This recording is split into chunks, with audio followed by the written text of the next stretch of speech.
Hey, in today's video, we're doing a review of Trusted House Sitters. So if you are somebody who likes to travel or has pets and wants to travel more, this might be a great service for you. So there's really two parts of this service. There's owners and there's sitters, and you can figure out which ones those are. Owners own the homes and sitters come and watch those homes and the pets while the owners are gone. So one of the critiques or complaints that I have with some of the reviews I've watched on this is none of them actually show you the back end of the platform, right? So what I want to do very quickly is show you how this works, and we'll look at it from a couple different angles. So search for homes to sit.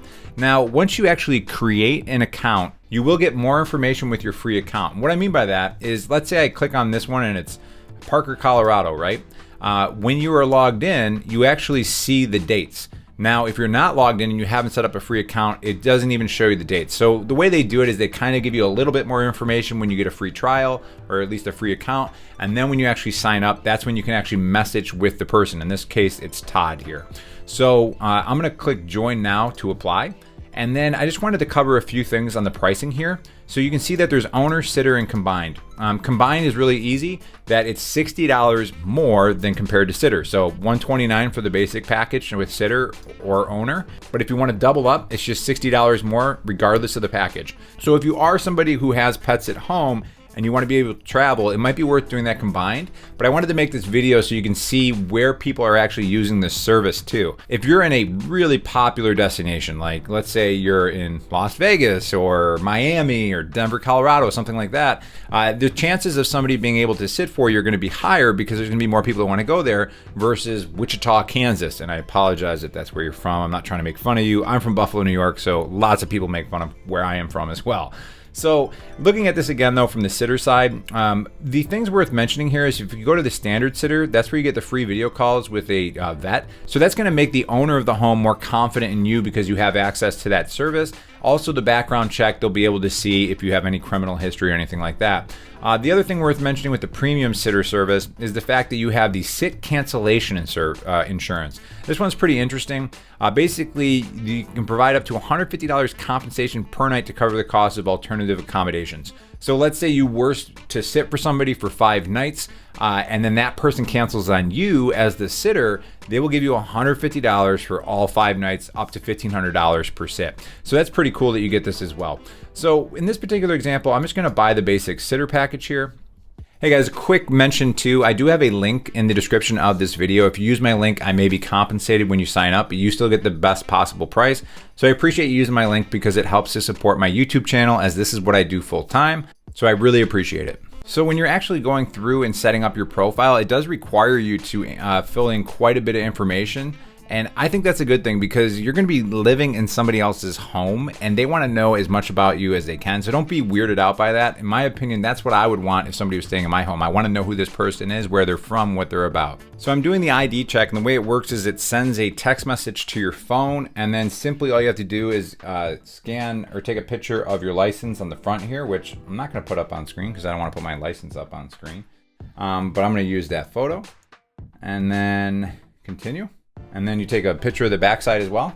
So I'm going to take a break in the review here because I have to wait for this information to be verified, and we'll see when that comes through. So worth mentioning, I can get access immediately here. It is going to take about 24 hours before I get that ID check verification badge. But what I want to do right now is find a house to sit. So it's kind of weird because of the way it is, like if I'm in the United States, it looks like there's just 2 dots here. But I'm sure if we zoom in here, it's going to start to look different. And this gives you an idea of like all the different places you can go. So in my particular case, let's say that I would like to go to Orlando, Florida. Let's see what's available there. So why don't we click on one of these listings just to see what it looks like. So in this particular case, this person, Steph, she has 4 different listings set up, and you can see that there are 0 to 3 applicants for each listing. Now, if you were to go on this listing over here, this is where you can start to see that there's 4 to 7 applicants, 8 to 11. My guess, a little bit nicer of an apartment. That's probably why it has more listings here. But you get an idea of the person that's listing this right here, responsibilities, who the pets are. But this is really cool too, is you get the sitter feedback, right? So these are people that sat for them and said it was a great experience. So the cool thing about Trusted House Sitters is it kind of has that Uber model where you can get reviews not only on the driver and the passenger, in this case it's the sitter and the homeowner. Is this a good situation and something I'd want to apply for? So I made fun of Wichita, Kansas. Let's see what happens if we put that in here. actually, surprisingly, there are a couple things here. There's currently 2 houses. I'm going to guess. Oh, look at that. I stand corrected that we actually have places that you can go in Wichita, Kansas. So that's pretty funny right there. But I take that as a great sign that there's a decent amount of users on here, because obviously Wichita, not a huge city compared to some of the travel destinations. So there's a lot of different places that you can go and be able to travel to. So one little bug with the program that I've discovered from poking around is if you want to just like go to somewhere because it's the beach, right? And I click apply. So right now it's going to have all these different beach locations that you can look through and all these different things that you can do. But I just think it's kind of a little bit of a bug. If I was to zoom in and let's say we're looking at like, you know, the breadbasket flyover type state here.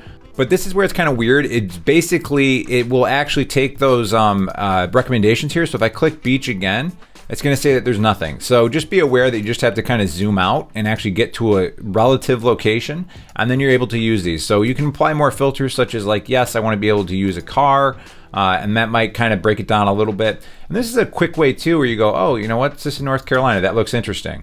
So this is pretty close to a beach. So let's see what that looks like. So, you know, using the term beach loosely, but very beautiful here. And you can see they have 0 to 3 applicants, and you can go there, and it's actually a pretty long stay. It looks like you can be there for a couple of weeks. Now, is it worth the money? That really depends on you and how open you are to travel, right? If you're the homeowner, are you willing to actually get out? Do you live in a location where people want to come visit? And if you're a sitter, are you somebody who's going to go out and make use of this service? I mean, if you go and you actually spend 3-4 nights in somebody's home and you're comfortable with that, you're going to make your money back on night 2 compared to just traveling and using a hotel. And if you're kind of like an indecisive person, you're not even sure where you'd want to travel to, that's where this service is kind of fun too, because you can throw in some filters and say, hey, I'm looking for a beach day. I'm not even sure when. I just need to get out of Dodge. A bunch of different options that you can apply for and then be able to live on the cheap while also being able to sit and watch some animals as well. So that's pretty cool. From reading through some of the listings on here, it's not like you're like expected to be watching these animals 24/7.